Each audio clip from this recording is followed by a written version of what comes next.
लोकतंत्र की विडंबना यह है कि जनता के लिए जनता द्वारा जनहित का दावा और वादा करने वाली सरकारें असलियत में जनता के लिए बिल्कुल नहीं हैं। हर बार शिकारी आता है, जाल फैलाता है, दाना डालता है और जनता रूपी पक्षियों को फंसा लेता है। और भोली भाली जनता यही समझती है कि यह हमारे कर्णधार हैं, यह जो करेंगे उससे देश आगे बढ़ेगा। लेकिन बढ़ते केवल नेता हैं, अफसर हैं और आम आदमी का दोहन करते तथाकथित वह लोग हैं जो पिछले 70 सालों से देश की जनता को मूर्ख बनाते चले आ रहे हैं। इसका सीधा उदाहरण आप यहाँ ग्वालियर की सड़कों पर देख सकते हैं, जहाँ शासन प्रशासन द्वारा आमंत्रित की गई मुख्यमंत्री शिवराज की प्रिय लाडली बहनें अचलेश्वर महादेव के मंदिर से लेकर फूल बाग तक कदम ताल करती नजर आ रही हैं। यही नहीं, ये बहनाएं वो हैं जिन्हें सरकार ने आत्मनिर्भरता के नाम पर चुनाव से पहले 1,000 रुपये की रिश्वत देकर अपने लिए वोट लेने का एक टूल बना दिया। लगभग 2 से 2.5 किलोमीटर दूर अपने दुधमुहे बच्चों के साथ पैदल जा रही ये महिलाएं दूर दराज के गांवों से आई हैं। और सबसे अहम बात यह है कि जो मुख्यमंत्री शिवराज सिंह चौहान हैं, वे इन्हें सगी बहन का नाम लेकर पुकारते हैं। और सबसे अहम बात यहाँ ये भी है कि जो बहनें हैं वो अपने भाई से मिलने के लिए लंबी लाइनें लगाती हैं, लेकिन बावजूद इसके केवल एक छोटे से कार्यक्रम के लिए ग्वालियर की सड़कों पर लंबी लाइनें इस बात की गवाह हैं कि काम निकलने के बाद नेता तो छोड़िए, जनता का नौकर कहलाने वाला प्रशासन भी इन्हें सड़कों पर भटकने के लिए छोड़ देता है।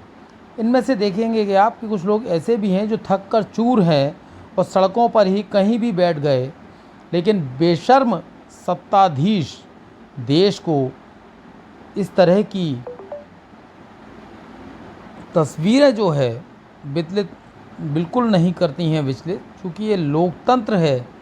यहाँ पर आप देखेंगे कि किस तरह से अपने दुधमुहे बच्चों को लेकर महिलाएं भी यहाँ पर कदम ताल करती नज़र आ रही हैं, बेचारी पैदल चलती नज़र आ रही हैं। आपको बता दें कि इन दूर दराज के गांवों से, इलाकों से भीड़ जुटाने के लिए यहाँ पर 750 बसों का इंतज़ाम किया गया था। लेकिन बावजूद इसके उसकी हकीकत आप देख सकते हैं कि जो सत्ताधीश हैं उन्हें इस तरह की तस्वीरें बिल्कुल विचलित नहीं करती। और साफ तौर पर हज़ारों की संख्या में लाडली बहनें आज दूर तक पैदल चलने के लिए मजबूर हुईं, क्योंकि उन्हें अपने भाई शिवराज सिंह चौहान से मिलना था।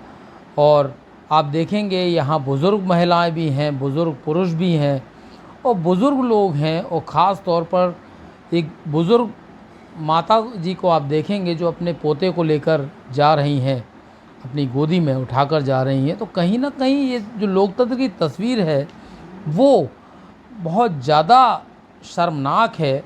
और ये ख़ास तौर पर जो राजनेता हैं, जो सत्ता में बैठे हुए हैं, उनको विचलित नहीं करती। वो केवल इन्हें एक वोट का सामान समझते हैं, वोट लेने का सामान समझते हैं। लेकिन सबसे अहम बात यहाँ पर ये भी है कि किस तरह से एक बच्ची जो है नंगे पांव जा रही है। और सड़कों की यदि बात की जाए तो सड़कों पर गड्ढे भी हैं और सड़कों पर कांटे भी हैं, पत्थर भी हैं, कंकड़ भी हैं, लेकिन बावजूद इसके ये चीज़ें सरकार को नज़र नहीं आती।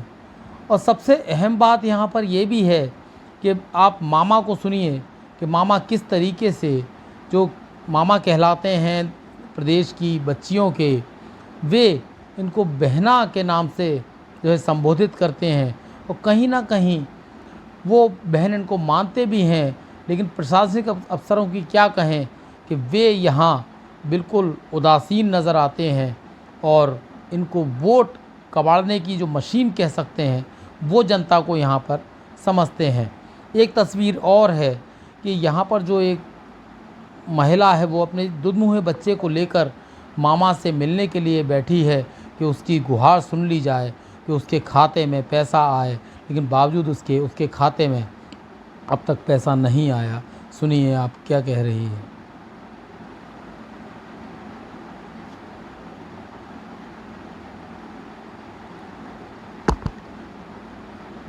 तस्वीरें यही नहीं हैं, तस्वीरें और भी हैं कि बिल्कुल कैदी की तरह महिलाएं एक बाड़े में बांध दी गई हैं, जिनको बांध दिया गया है। और देखिए ताली भी बजा रही हैं वे, चूँकि शिवराज सिंह चौहान बोल रहे हैं।